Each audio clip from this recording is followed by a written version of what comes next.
Oke, thank you. Shalom Bapak Ibu sekalian, Shalom Romo. Satu kehormatan saya masih diizinkan kembali untuk berbagi dengan teman-teman di sini sekalian. Kita akan ambil temanya apa tuh? Tetap percaya Tuhan bekerja. Nah, kita ambil dari Yesaya 55 ayat 8 sampai dengan 13. Yesaya 55, 8, 13. Sebab rancanganku bukanlah rancanganmu, dan jalanmu bukanlah jalanku. Demikianlah firman Tuhan. Seperti tingginya langit dari bumi, demikianlah tingginya jalanku dari jalanmu dan rancanganku dari rancanganmu. Sebab seperti hujan dan salju turun dari langit dan tidak kembali ke situ, melainkan mengairi bumi, membuatnya subur, dan menumbuhkan tumbuh-tumbuhan, memberikan benih pada penabur, dan roti kepada orang yang mau makan. Demikianlah firmanku yang keluar dari mulutku, ia tidak akan kembali kepadaku dengan sia-sia, tetapi ia akan melaksanakan apa yang ku kehendaki dan akan berhasil dalam apa yang kusuruhkan kepadanya. Sungguh kamu akan berangkat dengan sukacita dan akan diantar dengan damai. Gunung-gunung serta bukit-bukit akan bergembira dan bersorak-sorai di depanmu, dan segala pohon-pohonan di padang akan bertepuk tangan. Sebagai ganti semak duri dan tumbuh pohon sanobar. Dan sebagai ganti kecubung akan tumbuh pohon murad. Dan itu akan terjadi sebagai kemasyuran bagi Tuhan, sebagai tanda abadi yang tidak akan lenyap. Demikian firman Tuhan. Terpujilah syukur pada Allah. Bapak Ibu sekalian, kasih Tuhan, mungkin ya saya tuh membayangkan ketika awal pandemi, kita balik lagi ke pandemi gitu ya. Ketika awal pandemi saya masih bisa percaya bahwa pandemi itu gak lama-lama amat gitu ya. Waktu itu saya berpikir ya paling pandemi itu 2-3 bulan kelar gitu ya. Lalu apa yang tema saya bagikan kepada umat pada saat itu? Cerita tentang Nuh dan perahunya. Jadi maksudnya memberi pengharapan kepada setiap wah percaya aja deh, sabar gitu ya. Itu waktu awal-awal pandemi kan semua di lockdown, kantor ditutup, sekolah ditutup, gereja ditutup juga. Pokoknya nggak ada yang buka deh. Karena orang pada bingung. Biasanya mobile tiba-tiba semua stuck di kamar, di rumah, nggak kemana-mana. Semua pada panik gitu kan. Tapi teman sahabat Bapak Ibu sekalian kasih Tuhan, apa yang terjadi? Saya masih bisa cerita. Waktu itu saya ingat sekali saya kasih tema khotbah saya itu living in the storm. Jadi hidup di tengah badai. Bukan kan banyak orang cerita tentang apa ya? Ketika badai lalu Tuhan mengulurkan tangannya menyelamatkan Petrus yang mau tenggelam segala macam gitu kan tengah badai. Enggak gitu ceritanya. Maksudnya bagaimana diajar untuk living in the storm, hidup di tengah-tengah badai gitu ya. Tapi saya berpikir lagi, Tuhan, perasaan badainya Nuh itu cuma setahun loh. Kalau baca kitab Kejadian, itu Nuh itu setahun dikurung sama Tuhan di dalam perahu, gitu ya. Kita itu sudah ulang tahun pandeminya, udah lebih dari setahun, gak keluar-keluar. Dibilang gak keluar-keluar, kata Tuhan gini, gua udah keluarin bentar, gak tobat, tambah banyak, gitu. Gimana kata Tuhan? Saya bilang iya juga ya Tuhan. Bapak Ibu kasih Tuhan. Jadi saya kasih temanya tetap percaya Tuhan bekerja. Begini caranya. Banyak orang berpikir, banyak orang itu apa ya menjadikan Tuhan. Saya percaya sama Tuhan, saya beriman sama Tuhan sesuai dengan sikon, situasi dan kondisi. Kalau situasi dan kondisinya menunjang, mendukung, maka aku percaya Tuhan itu ada.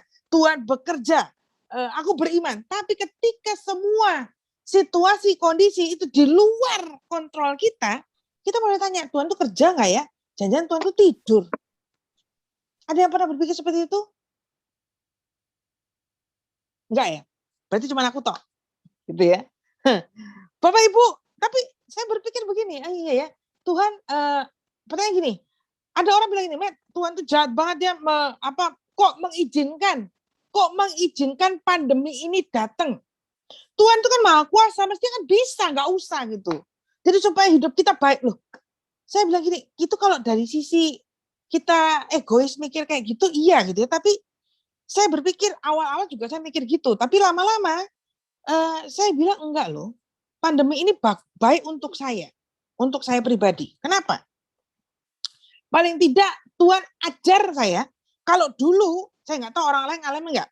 Kalau dulu tuh kan doa kita kan selalu gini, Tuhan berkati usahaku, Tuhan berkati sekolahku, Tuhan berkati kuliahku, Tuhan berkati masa depanku. Pokoknya aku, dan aku. Keluargaku, kayak bisnisku, pekerjaanku, jabatanku, keuanganku, dan aku. Itu dulu. Tapi itu pandemi waktu baru datang, doanya sama. Tuhan lindungi keluarga kami, jaga kesehatan kami, berkati pekerjaan kami. Pokoknya aku, dan aku. Tapi dengan berjalannya waktu, makanya kata Tuhan gini, sudahlah, dibikin lama aja, biar belajar. Loh, kenapa? Setelah sekelewat setahun, kira-kira mulai masuk bulan ke-10, saya mulai mikir loh, iya ya, tambah parah. Doa saya berubah loh. Paling tidak saya belajar untuk berubah.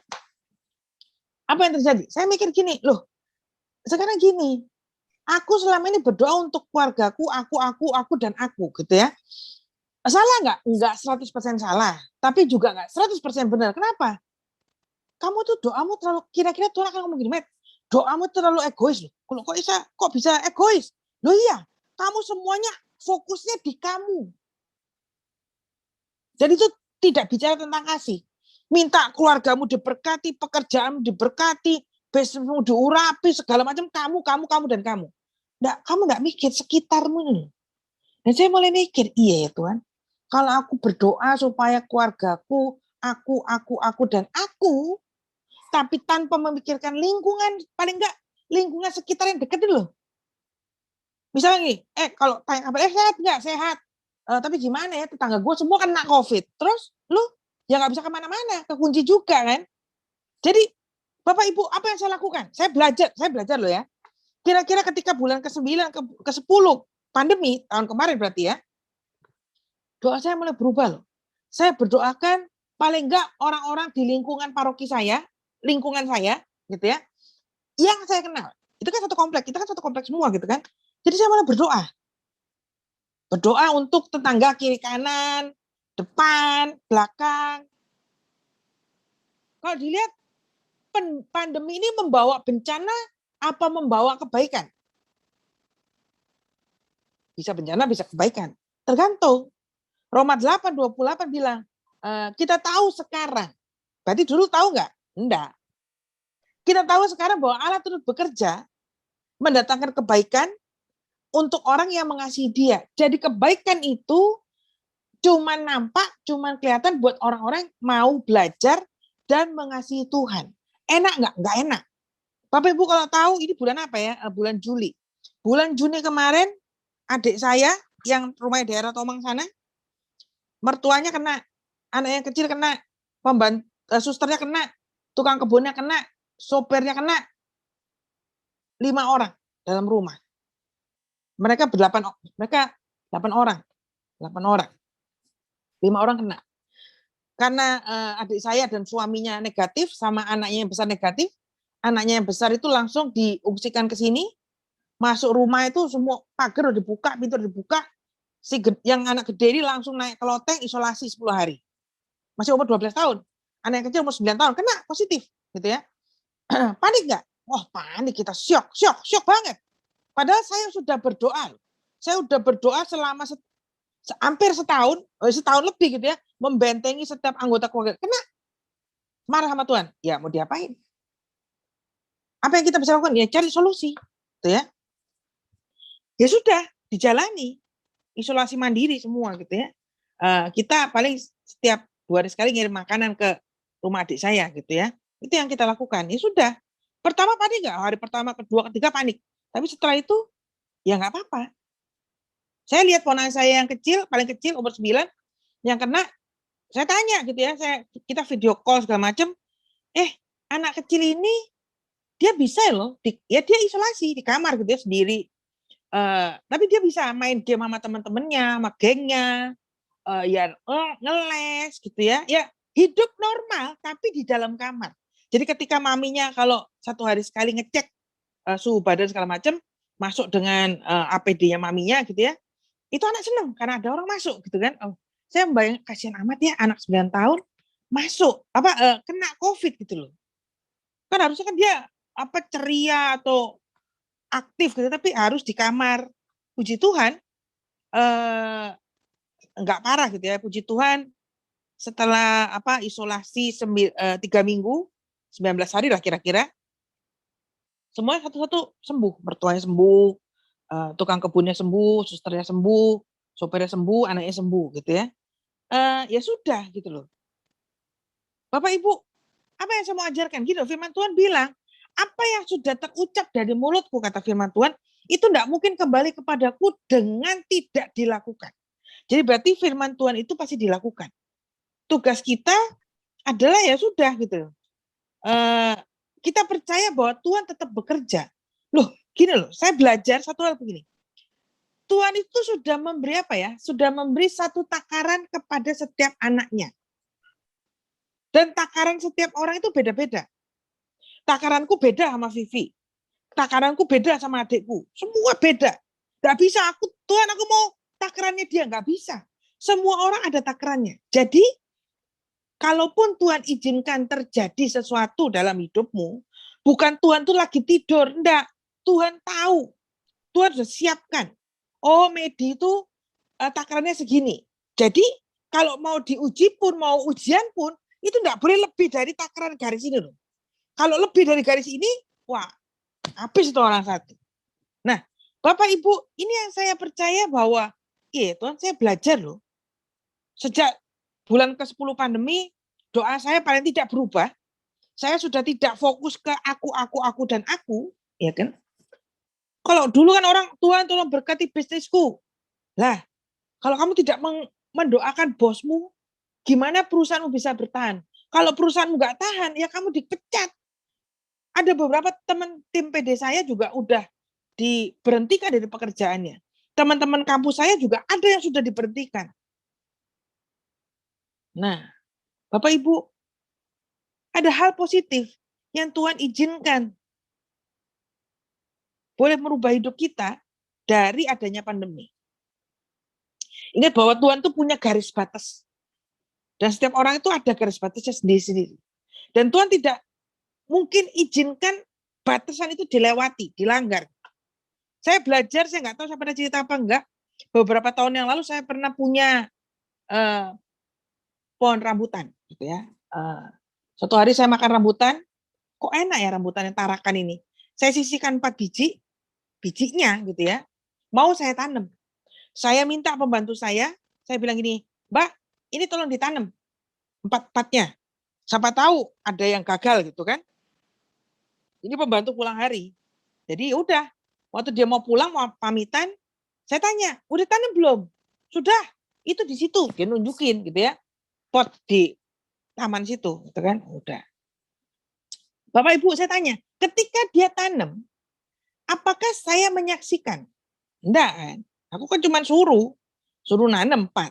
Ini sama dengan apa ya? Doa. Dan ketika dia menanam, pembantu saya menanam, itu sama dengan saya umpamakan seperti iman. Ya kan? Iman. Apakah aku nyaksikan ketika dia nanam? Enggak. Tapi dia bilang udah. Jadi setiap hari yang saya lakukan adalah setelah selesai sarapan pagi, saya akan jalan ke pot itu yang kata tanda petik pembantu saya itu sudah ditanam 4 biji, saya siram setiap hari, saya siramin sama bekas ampas teh, saringan teh, atau sama ampas kopi, atau saya kasih vitamin-vitamin lah gitu ya. Setiap hari, minggu pertama lewat, minggu kedua lewat, minggu ketiga lewat gitu ya. Setiap hari ketika saya nanam, saya tetap ngomong, saya bilang, tumbuh subur ya, cepat gede ya, berbuah lebat ya. Ketika saya ngomong kan ada telinga-telinga yang mendengar kan. Pembantu saya ketika lewat dia bilang gini, ngapain Non? Lagi nyiram tanaman. Oh. Nanti kalau kadang-kadang tukangnya papi saya lewat gitu, dia tanya, ngapain Non? Nyiram tanaman sambil ngomong gitu kan. Mereka berlalu melewati saya sambil geleng-geleng kepala. Mungkin mereka pikir gini, ini majikan kok aneh ya. nyiram tanaman sambil bilang, gitu kan. Lah, saya bilang, loh ini kan katanya tumbuhan makhluk hidup. Berarti ya bisa diajak ngomong. Menurut penelitian, meskipun saya nggak pernah meneliti gitu ya. Itu yang saya lakukan 3 minggu, 4 minggu, 5 minggu, 6 minggu, nggak ada apa-apa gitu ya. Tapi saya ngomong terus. Ketika saya ngomong gitu ya, yang pas lewat deket saya, entah pembantu, entah tukang papi saya, akan senyum-senyum sambil lewat. Coba bayangkan, bagaimana perasaan. Loh, itu tuh sama seperti apa ya? Seperti kita berdoa, ya kan? Kita percaya, tapi kan kita nggak lihat. Doa itu seperti perintah ketika saya bilang pembantu saya, tolong tanemin. Tapi ketika dia nanam kan saya nggak tahu. Itulah iman. Ya kan?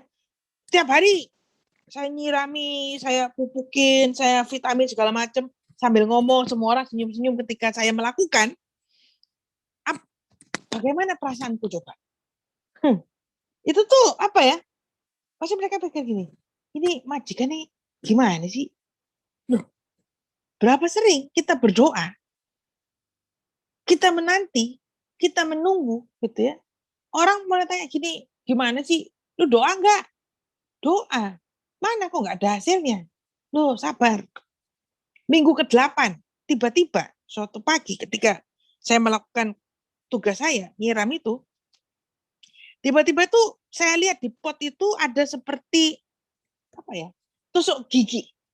Jadi ada batang seperti tusuk gigi itu nancep di tanah. Wah, itu rasanya seneng banget. Saya bilang, "Wih, tubuh gitu ya." Pembantu saya lihat, "Apa, Non?" "Ini tubuh." Dia bilang gini, "Itu mungkin tusuk gigi kali." Hah? Bayangin. Dibilang tusuk gigi dan saya mulai mikir, tusuk gigi enggak ya? Jangan-jangan ada yang iseng gitu ya supaya saya senang karena sudah 8 minggu, 9 minggu tidak terjadi apa-apa lalu ditancapin tusuk gigi, mana gue tahu gitu ya. Inilah namanya iman gitu loh. Saya bilang ini, jangan deket-deket, jangan gangguin tanamanku. Itu yang saya lakukan. Saya tetap lakukan. Tumbuh subur ya, cepat gede ya, berbuah lebat ya, manis ya. Itu saya lakukan gitu ya. Lalu kalau saya nggak salah minggu ke-12 mulai ada daun. Wah, 2 daun, baru 2 loh.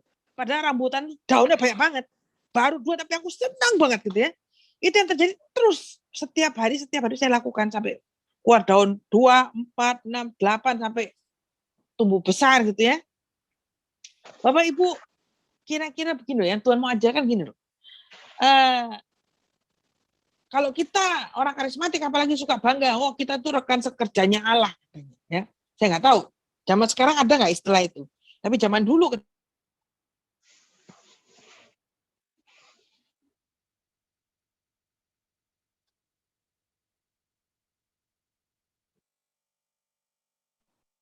nge-freeze ya?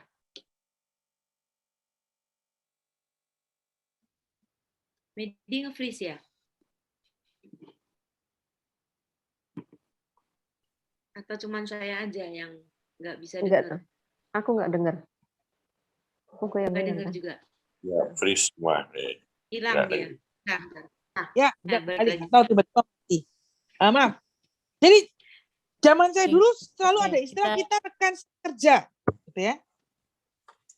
Tapi saya nggak mudeng. Maksudnya apa rekan sekerja? Tapi hari-hari ini aku baru paham apa yang disebut sama ketua kelompok saya dulu ketika saya baru bertobat ikut SHDR zaman itu.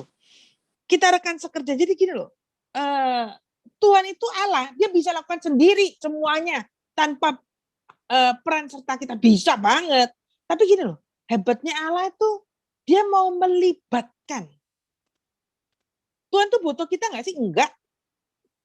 Tapi Tuhan tuh mau melibatkan. Ini hebatnya Tuhan. Orang berdoa, orang sakit, Tuhan sembuhkan aku, tapi aku nggak mau ke dokter, aku nggak mau berobat. Kata Tuhan nih, wes mati wae. Tahu nggak maksudnya? Sama seperti tanaman gitu ya. Kira-kira gini loh. Tuhan tuh mau bilang gini sama saya, kira-kira gini. Matt, gini loh Matt. Kamu tuh lakukan apa yang menjadi bagianmu. Apa itu Tuhan? Yaitu tadi, memunculkan keindahan yang nampak di luar. Tumbuh daun, tumbuh buah, tumbuh bunga. Tahu nggak maksudnya? Menyirami, memupuki, kasih vitamin lah, ngajak ngomong. Itu tugasmu. Tugasnya Tuhan. Tugasnya Tuhan itu adalah melakukan bagian yang di bawah tanah. Yang nggak kelihatan alias yang gelap ini loh. Nah banyak orang, itu tuh apa ya, itu juga terjadi terhadap saya. Banyak orang itu tidak melakukan bagiannya, tapi malah ngusilin bagiannya Tuhan. Maksudnya, itu sudah doa, terus nggak sabar. Tuhan, kamu tuh gimana sih Tuhan? Terus Tuhan tuh mulai diteror. Siang, pagi, dan malam. Kata Tuhan gini, lah ya sabar. Orang tanamannya tumbuhnya lama, apalagi doamu. Kata Tuhan gini, lakukanlah apa yang menjadi bagianmu, biar aku melakukan apa yang menjadi bagianku. Itulah namanya kerjasama. Nah, kira-kira gitu. Nah kalau kita tunggu-tunggu, kita doa, kita tunggu-tunggu, kok nggak terjadi apa-apa ya. Terus kita mulai, apa ya, menuduh Tuhan. Menyalahkan Tuhan. Tuhan ini ngapain sih? Duduk-duduk aja di tahtanya. Atau jangan-jangan Tuhan lagi tidur. Terus kita nggak diperhatiin. Loh enggak loh. Tuhan bilang, ayo kita kerjasama. Aku kerja, kamu ya kerja. Nggak bisa kamu santai-santai aja. Bapak Ibu yang kasih Tuhan, ini yang namanya Tuhan. Apa itu? Tema kita apa tadi? Tema kita apa sih? Tetap percaya Tuhan bekerja. Nah, percaya tok nggak bisa. Kenapa? Karena Tuhan mau kita, Bapak Ibu dan saya. Tuhan mau melibatkan Bapak Ibu dan saya untuk ayo Met, kerjasama. Tahu nggak maksudnya? Nah, lalu apa lagi? Banyak orang, nggak semua ya, ada beberapa yang berpikir bahwa mereka mau Tuhan itu kerja dengan gaya dan caranya kita. Ada orang bilang gini, Matt, kenapa ya doa saya itu kok nggak dijawab-jawab terus sama Tuhan ya? Kesannya Tuhan tuh diam nyuekin aku. Apa doaku salah ya? Saya bilang gini loh, enggak gini loh. Mungkin bagi Tuhan itu kamu belum siap. Belum siap itu ada dua kemungkinan. Belum siap terima jawaban atau belum siap menerima hasil. Berapa sering orang ketika berdoa dan dikabulkan terus kaget? Nggak pernah ya? Saya sering loh. Kenapa? Kenapa saya kaget? Karena gini loh, apa yang saya minta, apa yang saya doakan, jawabannya itu tidak seperti ekspektasi saya. Dikabulkan nggak? Dikabulkan. Cuman gini loh, nggak dengan caraku, nggak dengan gayaku. Dan itu mengagetkan.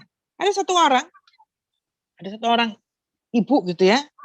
Ada satu orang ibu, dia itu suaminya juga kerjanya kadang dapat proyek, kadang enggak gitu kan. Lalu suatu ketika selama bertahun-tahun akhirnya ya pokoknya keuangannya terganggu lah kira-kira seperti itu. Lalu si ibu ini berdoa sama Tuhan. Minta supaya diberi uang karena tabungannya mulai menyusut gitu kan. Suami juga kerja berusaha, tapi itu kadang dapat proyek, kadang enggak gitu kan. Sampai suatu ketika saya nggak tahu berapa lama dia berdoa, suaminya dipanggil Tuhan. Wah nangis segala macam. Dapat uang, dapat uang dari kedukaan. Tapi kan anaknya masih kecil-kecil di sekolah gitu kan. Dia bingung juga. Tapi yang aneh adalah 3 bulan setelah suaminya meninggal, ibu ini dapat kerjaan. Kalau dihitung gaji yang diberikan oleh almarhum suaminya dengan gaji yang dia terima sendiri, itu lebih besar gaji yang dia terima sendiri dengan bekerja. Tahu apa maksudnya? Siap nggak terima jawaban doa kayak gini? Enggak loh. Sampai dia tanya sama saya, apakah aku tuh salah ya doaku? Aku nggak bisa jawab loh. Soalnya yang dipanggil pulang suaminya gitu. Bapak Ibu, sekarang bagaimana kehidupan orang ini? Dijaga sama Tuhan. Saya syok waktu itu ketika dengar. Berapa sering Tuhan seakan-akan tuh menunda. Seakan-akan loh ya. Menunda mengabulkan permohonan. Itu loh. Menunggu kesiapan orang yang berdoa ketika dia terima jawaban. Kenapa? Karena kita maunya kita, Tuhan itu jawab dan mengabulkan doa dengan cara dan gaya kita. Begitu Tuhan ngabulin, jawab doa kita dengan gaya dan caranya Tuhan. Sering kali orang itu kaget. Enggak semua orang. Saya nggak tahu, pernah ngalami nggak? Saya pernah ngalami, kaget sih. Saya nggak suka juga gitu. Waktu itu apa ya? Oh, saya pernah berdoa. Itu berapa tahun yang lalu tuh. Saya pernah berdoa, Tuhan, enak ya Tuhan kalau tangan kiriku ini bisa buka. Kan lumpuh kan? Sekian puluh tahun dari umur 7 tahun. Enak ya Tuhan kalau tangan kiriku tuh bisa membuka dan bisa berguna. Udah, terus doa sekali toh. Saya lupa. Beberapa bulan atau beberapa tahun kemudian saya jatuh pas pasca patah pergelangan tangan kiri ini, patah, tuh kan? Terus digiplah saya, dipasang spalek kira-kira 5 bulanan, jadi kebuka gitu ya, dipasang, ditarik semua ototnya, itu sakitnya luar biasa loh. 5 bulan nggak boleh copot, sakitnya luar biasa. Tapi begitu dilepas, ya kebuka tangannya. Dan sejak hari itu, setiap pagi paling enggak, bangun tidur, saya bisa gosok-gosok tangan saya. Mempertemukan telapak tangan kanan sama telapak tangan kiri yang 38 tahun tidak pernah kebuka. Wah, itu rasanya kalau orang lain gosok-gosok tangan biasa ya. Kalau saya itu kayak terima mujizat. Setelah spalek saya dibuka, saya tuh cuma senyum-senyum. Saya bilang gini, ya enggak gini cara buka tangan, masa dipatahin dulu. Tahu nggak maksudnya? Sebetulnya saya nggak siap loh. Itu sakit. Belum biaya rumah sakitnya puluhan juta, itu sakit luar biasa. Namanya putus, benar-benar di pergelangan. Di spalek 5 bulan. Saya bilang gini, ya nggak gini cara jawab, Rek. Sakit gitu ya. Itu tuh hal yang lucu menurut saya. Lucu, ngeselin, nyebelin, ngeluarin duit banyak gitu ya. Saya bilang, ya gini jawabnya. Nah, berapa banyak orang kesannya, tanda petik, seakan-akan Tuhan itu sengaja. Sabar. Kamu tuh belum siap terima jawabanku. Nanti kamu kaget loh, jantungan. Iya loh. Saya nggak tahu. Bapak Ibu pernah ngalami nggak? Saya tuh kalau saya pikir-pikir sering loh saya ngalami kayak gitu. Kaget-kaget sendiri. Makanya sekarang kalau saya berdoa saya hati-hati. Tuhan kalau jawab, kalau ngabulin, jangan ngagetin ya. Itu perlu loh.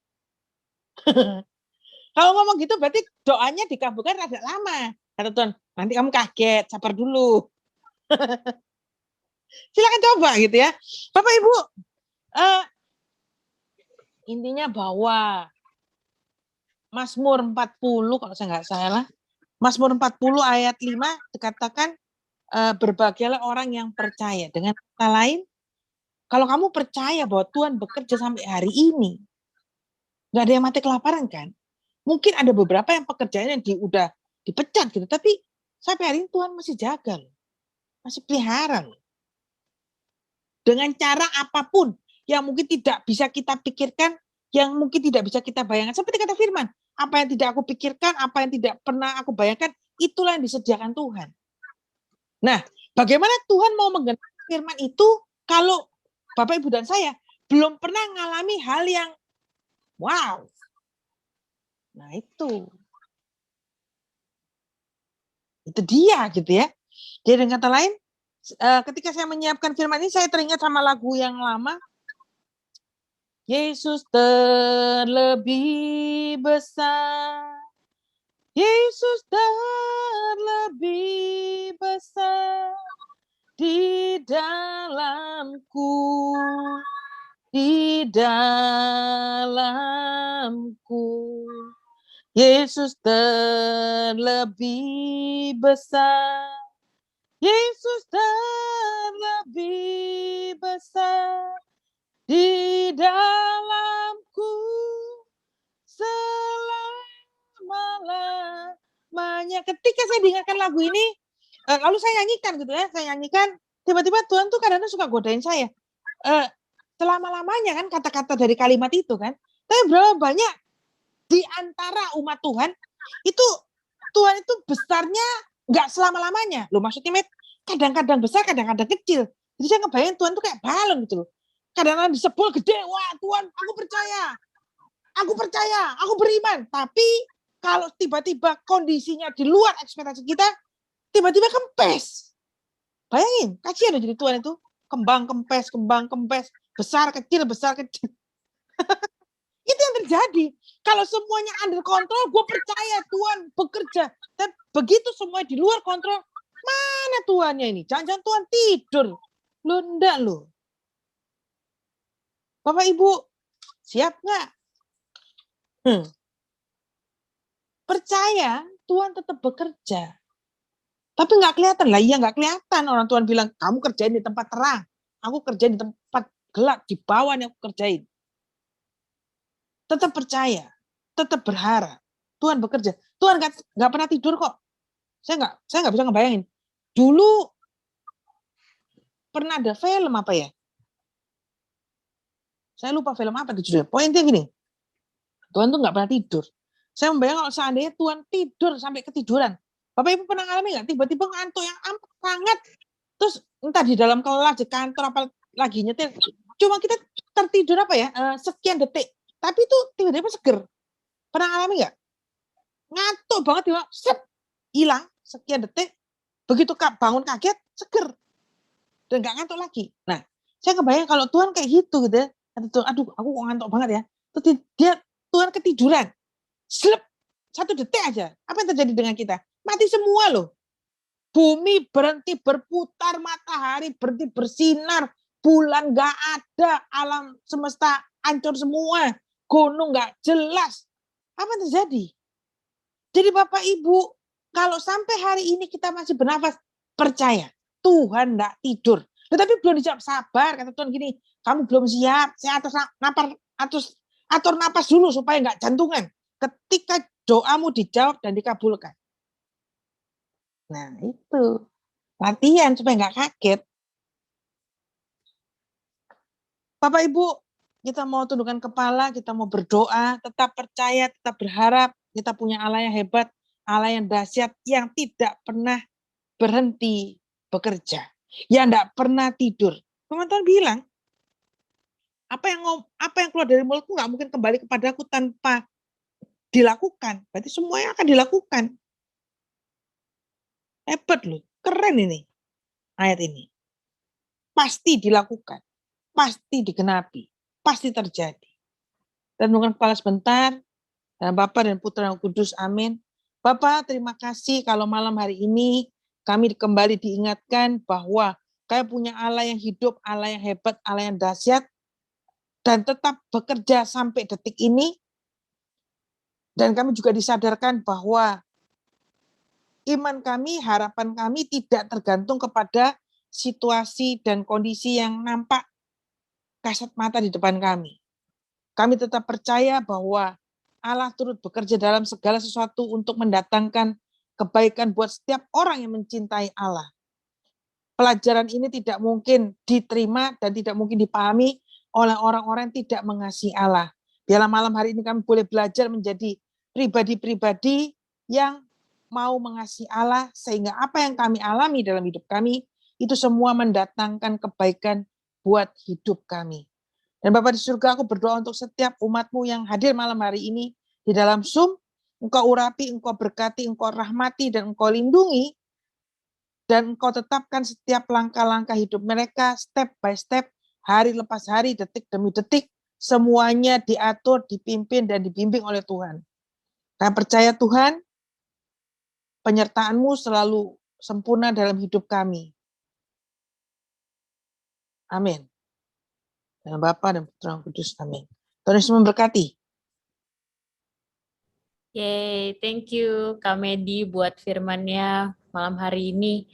Mungkin teman-teman lain ada yang mau bertanya atau mungkin mau sharing juga boleh nih.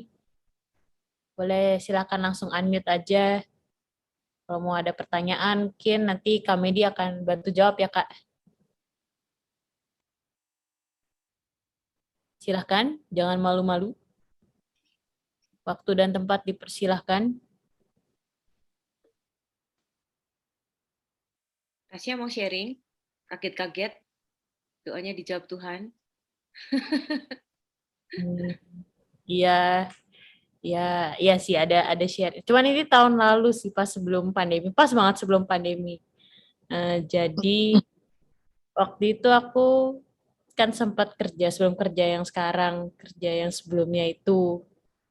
Aku tuh berdoa sama Tuhan tiap hari itu untuk aku bisa excel myself lah, untuk bisa menjadi lebih mahir dalam apa yang aku lakuin gitu. Dan waktu itu aku lagi merasa agak sedikit tidak nyaman di kantor yang lama, dan aku lagi cari yang baru, kantor baru gitu. Berdoa kok selalu tiap kali udah mau lolos pasti ada aja yang tiba-tiba ditolak, apa tiba-tiba waktunya nggak pas. Jadi kayak misalnya mereka pengennya aku mulai next week gitu, tapi kan aku harus ngomong dulu kan ke kantorku yang sebelumnya gitu-gitulah. Dan sekali dapet itu kayak jalan tol gitu loh, kayak Tuhan tuh kayak langsung kasihnya tuh brol-brolan gitulah.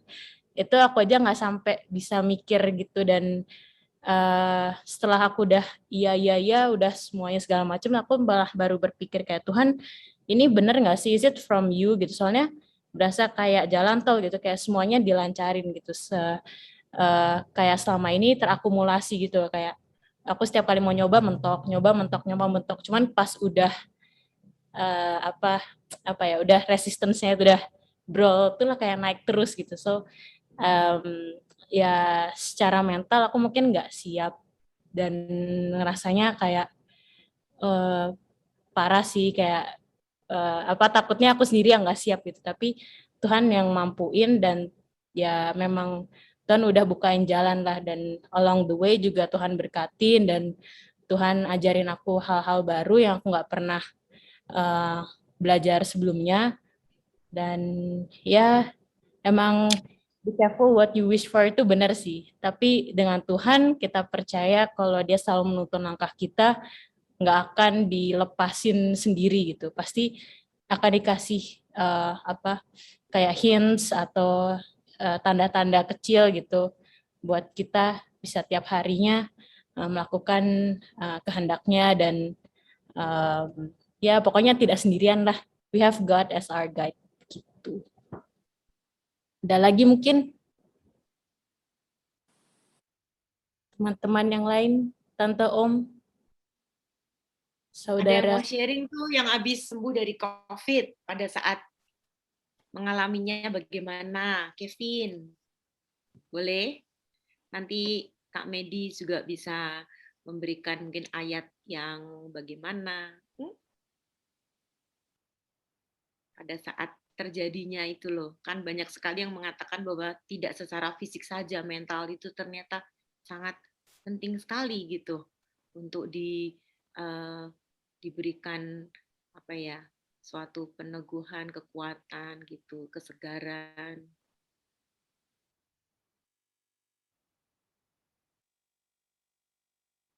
Rini mau ngomong, boleh Lorin atau Henry. Ini ketiga-tiganya pernah kena nih ya media, Romo. Henry, Kevin, sama Rini. Iya. Oke, saya deh sharing sedikit tentang pengalaman pas sebelum kena COVID, setelah kena COVID, dan sesudah kena COVID. Oke, puji Tuhan, saya sudah dinyatakan negatif minggu kemarin dari hasil PCR. Jadi saya mau sharing sedikit tentang pasca sebelum COVID. Sebelum saya kena COVID, saya memang merasa mulanya saya yakin karena saya sudah menjalani posisi yang seharusnya tidak kena ketularan COVID. Tapi kok tetap diizinkan terjadi, dan waktu itu suspeknya adalah dari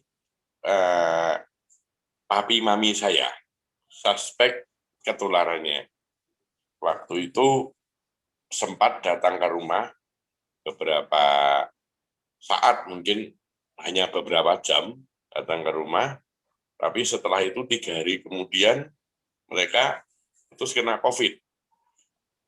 Nah, sebenarnya saya khawatir, yang saya khawatirkan, paling saya khawatir adalah keluarga saya ini bagaimana. Tapi berjalannya waktu lebih kurang 1 minggu kemudian, Kok ya puji Tuhan, habis itu hampir setiap 2 hari sekali swab tes. Saya sendiri dan anak-anak segala macam swab tes 1 minggu, kira-kira 10 hari kemudian, puji Tuhan nggak ada apa-apa. Nggak ada apa-apa yang kena. Nggak ada yang terindikasi. Cuman saya sendiri juga ada indikasi apa-apa dan kami yakin setelah lebih dari 1 minggu nggak ada gejala apa-apa, supus tidak tertular. Tapi saya sendiri sebelum 3 hari saya kena, saya meskipun tidak ada gejala apa-apa, pada saat berdoa kok kerasa ada yang mendorong di hati saya sendiri. Mungkin istri saya juga bingung. Saya nggak mau tidur di bawah, saya mau tidur di lantai 2, di atas saja. Karena saya merasa nggak serak. Istri saya mungkin bingung, ini seumur-umur saya tinggal di rumah saya lebih dari 25 tahun, mungkin saya belum pernah tidur di loteng atas. Tapi waktu itu saya mau menyendiri di loteng atas. Dan tidak ada gejala apapun. Setiap hari saya swab, nggak ada. Besoknya saya swab lagi, nggak ada. Termasuk hari ketiga setelah saya mandiri di loteng atas, saya datang ke kantor, mau ke kantor, saya swab di rumah sekitar jam 8 kayak gitu. Saya swab negatif. Jam 9:30 di kantor saya masih merasa kok feelingnya nggak enak ya. Saya swab lagi, sogok lagi seperti orang gila. Terus jam 8 swab, 9:30 saya swab lagi. Negatif pula. Tapi di hati masih nggak enak lagi. 11:30 saya swab lagi. 11:30 keluarlah garis tipis. 2 garis. Nah, itu pengalaman saya kena. Setelah saya kena 2 baris, yang saya pikirkan adalah, oke, saya harus isolasi. Nah, saya harus isolasi sendiri. Lalu bagaimana anak istri saya? Apakah positif? Nah, ini waktu itu yang saya pikirkan, saya nggak memikirkan diri saya sendiri. Anak istri saya di rumah ini bagaimana? Kena atau tidak? Akhirnya minta, ya biasa istri kan paling sayang sama saya, jadi paling panik gitu kan situasinya. Heboh pokoknya gitu. Terus swab. Nggak kena, puji Tuhan. Setelah 1 minggu, setelah 10 hari, dan sampai sekarang, istri dan anak-anak tidak terkontaminasi COVID. Tuhan masih menjaga, luar biasa. Meskipun kami satu rumah. Nah, saya sendiri juga masih karantin waktu itu sekitar 17 hari. Saya karantin sendiri. Nah, di situ waktu itu, puji Tuhan, saya tidak ada merasa, saya yakin betul Tuhan menjaga. Dan saat sendiri itulah kenapa Tuhan Anda izinkan saya kena seperti ini. Saya merasa ada hikmah positifnya. Jadi pada saat saya sendiri itulah hidup saya menjadi lebih disiplin untuk berdoa. Berdoa saya lebih hubungan dengan Tuhan lebih intim. Yang mulanya nggak pernah olahraga, tiap hari olahraga. Olahraganya biasanya kalau pagi cuma senam-senam dikit, nafas, ini mulai ada olahraganya.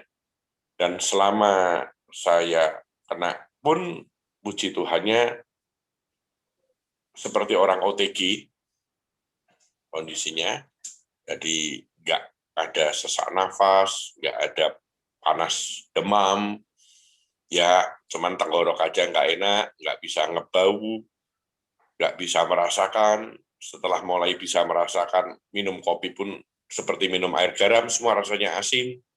Begitu, itu ada sekitar 2 hari kira-kira. Seperti itu, lainnya sisanya oke. Dan saya merasa bukannya bersyukur sakit, tapi bersyukur diizinkan situasi itu terjadi. Hikmahnya, saya lebih dekat dengan namanya berdoa, ada kesendirian, ada suasana hening, yang sementara itu situasinya juga kalau di kantor bersama di situ ada Pak Thomas, lagi pelik-peliknya di kantor, masalah seabrak-abrak teman kita, tetap di kantor berusaha. Kita punya misi dengan Pak Thomas juga, tuh, apapun situasi kita tidak ada pengurangan tenaga kerja, kita tidak ada mengurangi income karyawan, meskipun harus WFH atau apapun, kita dan puji Tuhan, Tuhan masih menjaga, meskipun situasi di pandemi semua perusahaan pusing, gitu. Setelah pasca sembuh, pasti bersyukur sama Tuhan. Tapi lihat berita lagi yang nggak enak lagi. Ya Pak Thomas, betul Pak Thomas? Pak Thomas. Betul Pak Henry. Nah, situasi nggak enak karena Pak Thomas dapat secara bisnis kondisi pandemi ini ada perusahaan Kingkong yang istilahnya memfitnah Pak Thomas habis-habisan sampai Pak Thomas, aku ini salah apa? Begitu dia tanya. Seperti itu. Itu kan difitnah habis-habisan, ternyata baru ketahuan cuman mau ngerebut bisnis doang. Sampai fitnahnya habis-habisan seperti begitu. Bahkan sampai ke duta besar, sampai kemana-mana rame. Semuanya fitnah urusnya. Singkat cerita, kenapa diizinkan Tuhan seperti itu? Nah, ini kami melihat bahwa saya melihat penyertaan Tuhan luar biasa. Dan apa yang kita minta pasti diberikan. Seperti kata Kak Medi tadi, cuman Tuhan pasti mau kita menjadi lebih tangguh, lebih kuat dari yang sudah ada di dalam Tuhan, menjadi manusia yang luar biasa. Itu yang saya rasakan. Terima kasih, Tuhan memberkati. Yay, thank you buat sharingnya, Papa. Ada lagi mungkin Om Tommy mau sekalian sharing? Tadi habis disinggung-singgung. Kan kita jadi kepo, ini ada apa ini sebenarnya nih? Mungkin boleh di-sharingin, check and recheck ini ceritanya. Enggak lah. Ya, saya cuma menambahkan mungkin sedikit bahwa ya seperti Pak Henry sampaikan, di masa 2 tahun ini pandemi dijalani, puji dan syukur bahwa kami menjalani, saya khususnya diberi tanggung jawab ke Pak Henry, untuk menjalani perusahaan, ya kita tetap berusaha semaksimal mungkin lah. Prinsip kita, Pak Henry juga selalu memberi pesan ke saya, kita harus bisa menjadi terang, dan kita menjalani perusahaan ini sesulit apapun kita jalani, semaksimal mungkin kita usahakan bahwa karyawan tidak kita kurangi baik jumlahnya maupun haknya mereka. Dan terakhir kemarin memang ada seperti Pak Henry sampaikan, ada satu kejadian bahwa ya namanya bisnis itu kan ada perusahaan besar yang memang berusaha untuk mengambil kesempatan dalam posisi ini. Mungkin kadang-kadang saya yang berhubungan langsung dengan sana, kadang saya sampai kalut, hanya Pak Henry lah teman saya bicara, dan Pak Henry selalu menguatkan saya bahwa Tuhan pasti memberi jalan. Kita harus kuat, kita harus percaya, pada akhirnya dengan kesabaran dan iman kita, pasti Tuhan akan memberikan terang dan jalan buat anak-anaknya yang mau mengikutinya. Puji dan syukur per hari ini akhirnya kita bisa meluruskan semuanya, dan mudah-mudahan ke depan akan menjadi lebih baik untuk kami dan untuk semua orang-orang di sekitar kami. Seperti itu. Terima kasih. Ya. Thank you Om Tommy buat sharingnya. Ya. Ada lagi mungkin, ada lagi. Tante Lia mungkin, Tante Lia. Tante ya Tante. Atau yang sebelahnya nih, Om Herman. Silahkan Om. Waktu dan tempat dipersilahkan. Enggak, oke. Tante Rini mungkin yang abis main piano, keren banget Tante. Aku udah ditunjukin. Mungkin ini ya, saya mau cerita. sebenarnya bukan masalah tentang COVID ya. Jadi pada tahun 2014 itu dulu saya dan suami berpisah untuk tempat bekerja. Suami bekerja jadi dia ditugaskan tuh di Pontianak, sedangkan saya dan anak-anak ada di Bandung. Anak-anak masih kecil gitu ya. Saya benar-benar saya senang gitu ya, dia ditempatkan di Pontianak dengan kondisi dia naik jabatan segala macam gitu karena dia ASN ya. Cuman ada satu sisi juga saya sedih gitu karena saya harus menghadapi kehidupan saya berjauhan dengan dia, saya nggak bisa lihat dia, nggak tahu apa yang dia lakukan di sana. Terus saya di Bandung dengan anak-anak yang masih kecil-kecil gitu ya, yang setiap hari saya harus bangun pagi, nyiapin segala macam, nganter mereka sekolah, berangkat kerja, nanti pulang, saya pulang paling cepat itu jam 7, jam 8 malam, ngajarin mereka dulu belajar, habis ngajarin mereka belajar, baru ngeberesin rumah. Oh, saya nggak ada ini ya, nggak ada pembantu. Saya hanya ada satu teman gereja yang bertugas antar jemput anak aja, yang jemput anak-anak sekolah. Gitu. Jadi pekerjaan rumah tangga, masak semua sama saya. Saya biasa beres-beres semua sampai selesai itu jam 12, jam 11 malam, itu 11 sampai jam 12 malam baru selesai, baru tidur lagi gitu. Capek banget, sampai tensi saya sangat tinggi banget ya, jadi benar-benar capek, saya nggak kuat gitu ya. Ya ampun Tuhan, saya suka berdoa dalam bahasa Jawa, dalam hati dalam bahasa Jawa gitu ya, ya ampun Gusti, kok semuanya itu terjadi sama saya gitu ya, menghadapi semuanya sendiri gitu. Permasalahan di kantor juga saya harus hadapi sendiri, di rumah ada lagi masalah, terus jauh dengan suami yang nggak bisa curhat secara langsung gitu ya. Tiap hari saya berdoa. Saya nyetir dari kantor pulang itu saya isinya tuh nyetir sambil nangis sambil berdoa. Berharap dibantu sama Tuhan ya.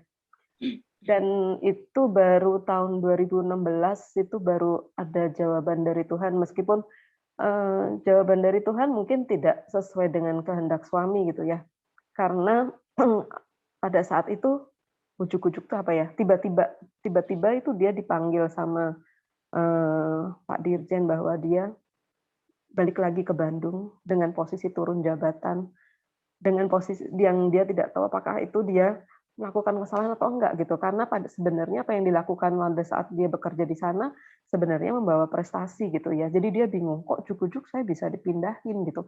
Dengan kondisi saya pulang lagi ke Bandung dengan kondisi turun jabatan gitu.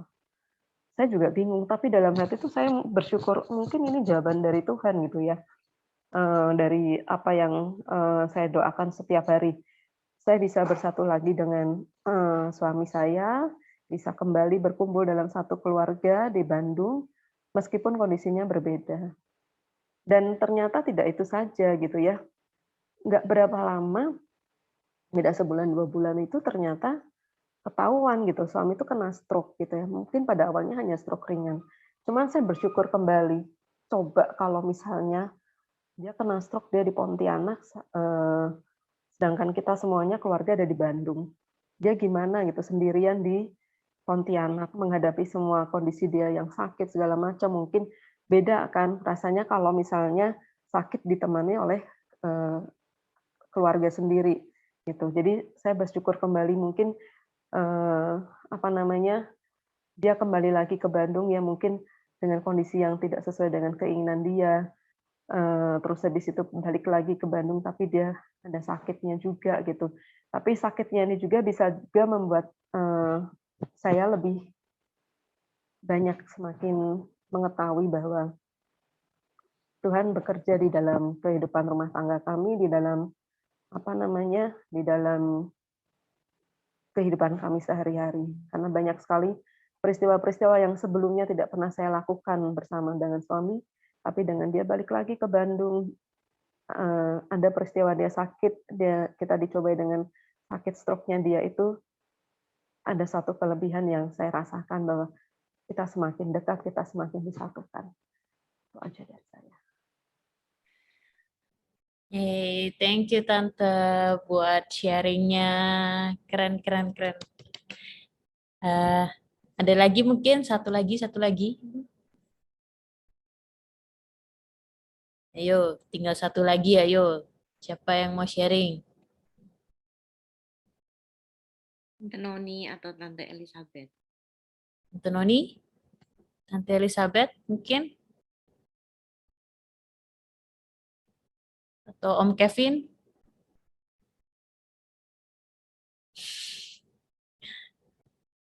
Ya, boleh deh. Ini cerita tentang kemarin pas lagi saya COVID. Jujur saya isolasi mandiri di kos-kosan gitu ya. Tapi betul-betul kalau ngambil makanan, prokes juga beberapa saudara-saudara juga kirim kayak saya selalu maskeran double. Terus kalau keluar pintu kos juga saya tendang biar saya nggak kena, terus saya semprot semuanya, baru balik lagi ke kamar.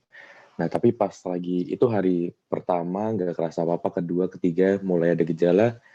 Nah, pas mulai hari ke-6 itu agak drop, demam tinggi 38, terus mulai nafas mulai agak pendek di kos-kosan kan. Terus saya mikir, wah gawat nih kalau kenapa-napa bisa kacau nih. Maksudnya saya pingsan atau kenapa nggak ada yang tahu. Saya cuma jalanin aja, saya cuma ngomong Tuhan, wah gawat nih Tuhan kalau saya di sini kenapa-napa, wah bisa gawat. Terus akhirnya hari ke-6, ke-7, ke-8, demam 38,5, 38,4 tuh nggak turun-turun. Mulai batuk-batuk, dan pada malam hari ke-8 tuh menurut saya sih ini adalah jawaban dari Tuhan. Tiba-tiba yang punya kos saya tiba-tiba ngechat saya, Kevin, kamu keadaannya baik-baik aja, kamu sehat-sehat atau enggak? Karena ternyata di lantai bawah ada yang lapor bahwa dengan saya batuk-batuk. Wah, saat itu panik kan, wah gawat nih gimana, udah lagi keadaan lagi drop, udah demam tinggi, nggak turun-turun. Saya telepon Civivi waktu itu, Tasya. Ci, bisa ke Bintaro nggak? Atau kemana? Terus tiba-tiba mereka bisa. Tapi akhirnya Ko Ferry juga nawarin, sudah Vin di sini aja di Latinos.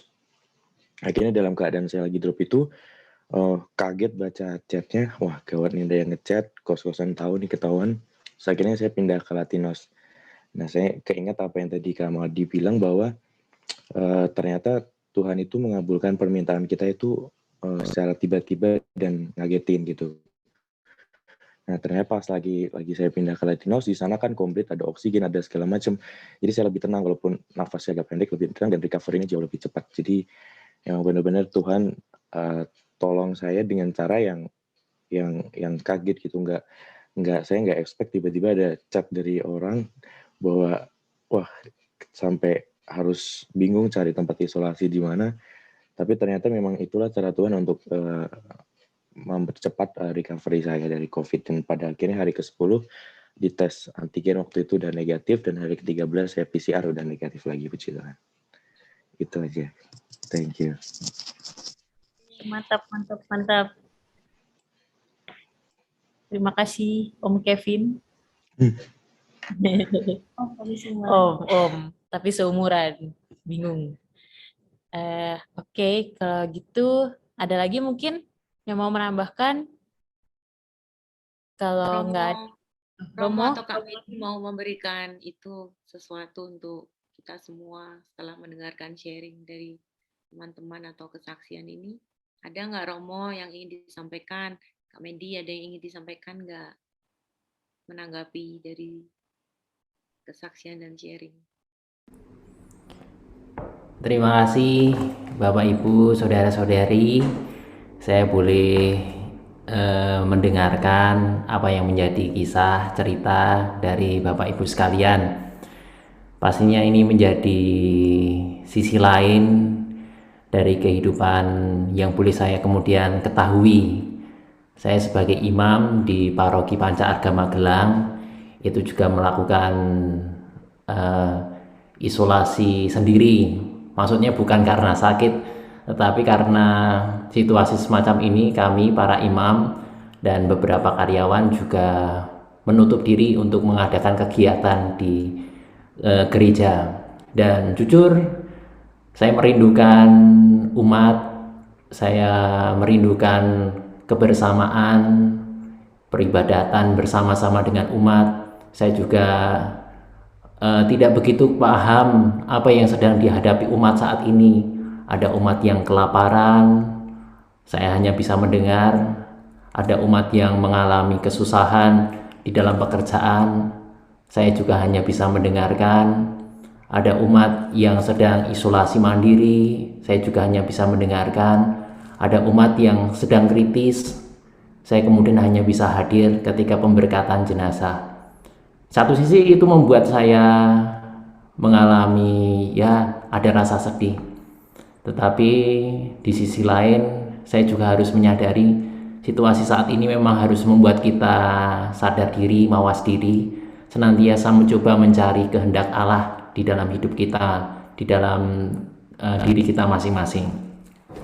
Tadi mendengarkan cerita dari Bapak Ibu sekalian, itu sungguh memberikan gambaran bagi saya sebagai imam, perjuangan-perjuangan yang sedang Bapak Ibu lakukan.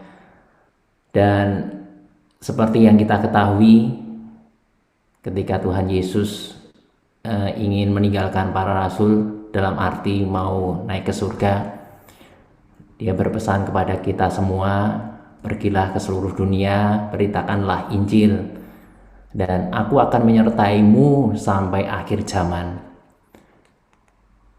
Pada waktu itu saya merenungkan firman itu di masa pandemi ini. Tuhan tidak memberikan janji bahwa kita akan selamat, kita akan terbebas dari yang namanya penyakit. Tuhan tidak kemudian mengatakan bahwa kamu akan mengalami kebahagiaan selalu, kamu akan mengalami keselamatan, kesehatan selalu. Kamu tidak akan menghadapi permasalahan. Rasanya Tuhan tidak berfirman demikian. Namun apa yang disampaikan Tuhan, aku akan menyertai kamu sampai akhir zaman. Itulah yang membuat saya pribadi merasa tenang, membuat saya mengalami ada penghiburan, pengharapan. Meskipun kemudian ada berbagai persoalan, ada berbagai permasalahan, saya sebagai imam di Panca Arga, itu juga kami dengan Romo Greg itu juga di satu sisi juga mengurusi pembangunan gereja meskipun di masa pandemi ini. Ya, ada permasalahan itu barangkali juga kami hadapi pula. Ketika rapat-rapat semacam itu, saya hanya bisa berdoa. Ketika rapat saya berdoa, Tuhan berikanlah kejujuran kepada pelaksana, Tuhan berikanlah ketulusan hati kepada pekerja agar rumah Tuhan ini bisa berjalan dengan baik. Inilah yang hanya bisa saya mohon di dalam situasi yang tidak mudah ini. Saya hanya bisa mohon kepada Tuhan agar Tuhan senantiasa menyertai. Dan itulah yang menjadi iman, kepercayaan, pengharapan kita sebagai umat Kristiani, bahwa Tuhan akan senantiasa menyertai kita sampai akhir zaman. Meskipun kita dihadapkan pada berbagai persoalan, kita dihadapkan pada pengalaman sakit yang pastinya tidak kita harapkan. Inilah saudara-saudariku yang terkasih, kalau tadi tema kita Tuhan senantiasa berkarya. Memang benar Tuhan sungguh berkarya. Terima kasih Mbak Medi yang telah membantu kita di dalam permenungan ini. Banyak pengalaman yang telah dibagikan. Ini sungguh meneguhkan kami semua di dalam karya kami masing-masing, panggilan kami masing-masing. Intinya saya hanya ingin menyampaikan pesan Tuhan bahwa Tuhan akan senantiasa menyertai kita sampai akhir zaman. Matur nuwun, demikian. Matur nuwun Romo.